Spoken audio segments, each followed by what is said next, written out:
Welcome back for part 2 of this lesson, 29-2, adding and subtracting rational expressions. So we're going to pick up where we left off from the previous video and start adding, subtracting rational expressions that have an unlike denominator. So we'll have to be able to find that LCD and then use that to kind of set up our rational expression. So we're using the same note sheet from yesterday. You need something to write with and a calculator if you need help with your factors when we factor stuff.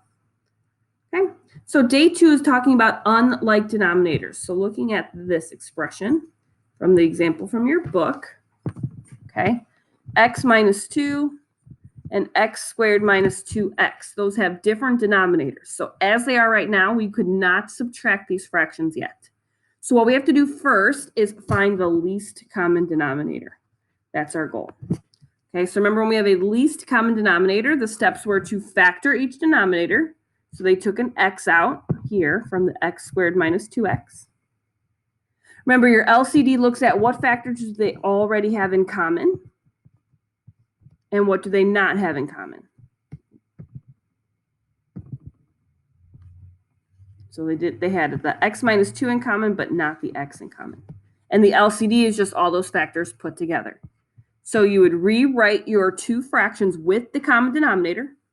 And then we have to multiply the numerator and the denominator by each term to find that to kind of make that fraction the denominator that we want. So we're going to kind of look at this example with the number fractions.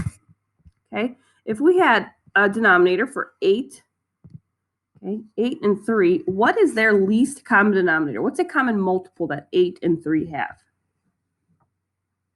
Hopefully when you're thinking, you're looking at the number 24. They both have the multiple 24 in common. So in order to add these fractions, they have to have that common denominator. Now when we look at this, okay, we need to turn 5/8 into a denominator of 24. So remember in our steps, we'd have to say, well, what do we multiply 8 by to get to 24? Well, we'd multiply by 3. Now, whenever we change the denominator, we do the same thing to the numerator. So 5 times 3 is 15. Okay, same thing on the right. Okay, if I wanted this 4/3 to become a denominator of 24, I'd have to do the same thing. I'd have to multiply the bottom by 8 to turn it into 24. Do the same thing on the top. So 4 times 8 is 32. So now that we have a common denominator, I can add my numerators across. 15 plus 32 would give me 47 over my common denominator. Okay, so the steps for these fractions are the exact same. We figure out what denominator we need it to be. Okay, let me get a highlighter. Like here, they figured out that that was their common denominator. That's what they needed to become. So this fraction already had that as the denominator. So we didn't have to change the right side. But our left side only had the x minus 2. Well, how do we turn this denominator into the denominator we want? Well, that's why they multiplied both sides by x. Okay, so let me just go through a couple from scratch so you see the process again. But let's start with A. We have 5x over 2 plus x minus 6 over 5x plus 3. So if you're looking at this right now, they do not have a common denominator, so we cannot add these yet. So we need to start by finding our LCD.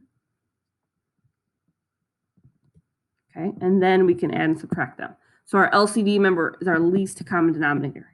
Now, to find the LCD, the steps were to factor each denominator.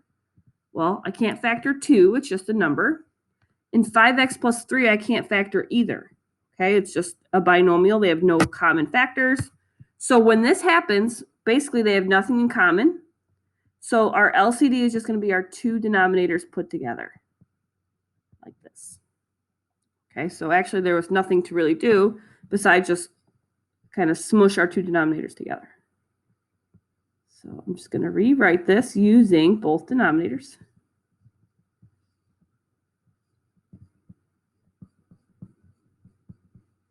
Okay, so now our goal is to turn our original fraction into this denominator fraction. So if I look at my left side, okay, the 5x over 2, they already have the 2, so I have that covered. But what's missing from my previous denominator to my new denominator? Well, I need to add the 5x plus 3. So that means I'd have to multiply by 5x plus 3 in order to get that same denominator. So 5x times 5x would be 25. 25x squared. 5x times 3 would be 15x. So all I did was just distribute that 5x to the 5x plus 3. Now looking at my right side, my denominator has the 5x plus 3 already, but it's missing that 2, and that's what we need to get to our common denominator. So that means you're going to have to multiply your fraction by 2 in order to get that common denominator. Well, 2 times x plus, or x minus 6 would be 2x minus 12. Okay, so now that I have my common denominator, all I have to do is just combine like terms across and add my numerators. So let's see. We have 25x squared, but there's no other x squared, so I'm just going to rewrite that. 15x plus 2x would be a 17x, and there's no other constants, so that's just going to be stay minus 12. And we put our answer over our common denominator. And that is our final answer. So the hard part about these is getting that common denominator, but once you have it, just add across. Okay, let's do B. B, we have 3 over x plus 2 plus 8 minus 2x over x squared minus 4. So again, first thing we have to do is find our least common denominator. So we have to factor each denominator. X plus 2 I can't factor, but x squared minus 4 does factor as a difference of squares. X plus 2, x minus 2. So remember, our LCD then is what factors do they already have in common? Well, they already have an x plus 2 in common. And what do they not have in common? Well, they don't both have an x minus 2. So our LCD is just those two put together. So when I rewrite my fractions here using my least common denominator, I'm going to have x plus 2, x minus 2 in both denominators. So I kind of set it up where with my LCD, the denominator that I want it to be, and then I'll figure out how to get it there. So on the left side, look at what your denominator already has. It already has the x plus 2. Well, what's it missing? It's missing the x minus 2. So that's what we have to multiply by. So 3 times x minus 2 would be 3x minus 6. On my right side, well, what do we have already? Well, we already have the entire denominator that we need. So we don't have to change this fraction at all. I'm just going to recopy it down. Okay. So now comes the final part. We can actually add these across now since we have a common denominator. So all you have to do is just add your numerators. So if I have 3x plus a negative 2x, that would just be a 1x. If I have negative 6 plus 8, that is plus 2 over my common denominator.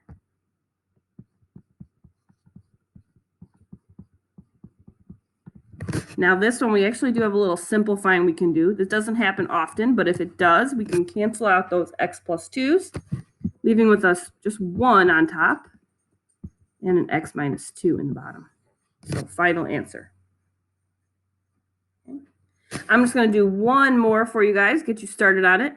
Well, we have 2 over x minus 3 over x squared minus 3x. So again, let's get that LCD. So look at my denominators. I can't factor x at all, but I can factor x squared minus 3x. So I'm going to take an x out from each factor and just leave me with x minus 3. Okay, so looking at my denominators, what do they have in common already? Well, they already have 1x in common.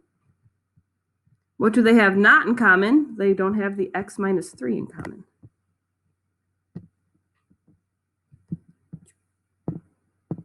My pen. So that is my LCD. So set up your fractions with the denominator you want. So with our LCD. Now this one is subtraction.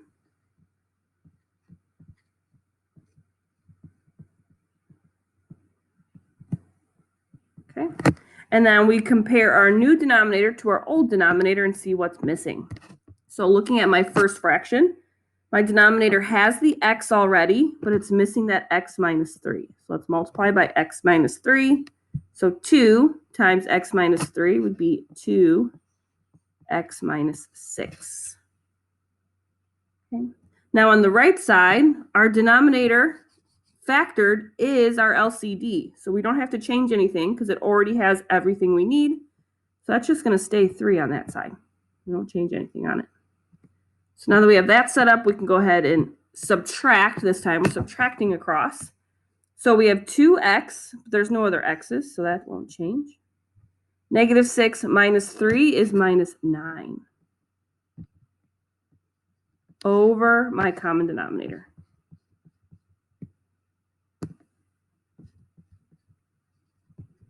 And we are done with that problem. Okay. So again, you set it up by finding the least common denominator first. Once you have that set up, multiply one of your fractions by what's missing. Look at your previous denominator compared to the new denominator that you want. Multiply by what's missing. So I'm just going to have you guys try this one on the bottom. It's similar to that second one I did with the x squared minus 4 because you have x squared minus 25 there. Okay, so go ahead and try this one on your own. Okay, let's start first by finding that LCD. So see if you can find the LCD. Okay, what I got for the LCD on this one is x plus 5, x minus 5, because that's how our difference of squares, they would factor. So x plus 5, x minus 5. So if I set that up for both fractions,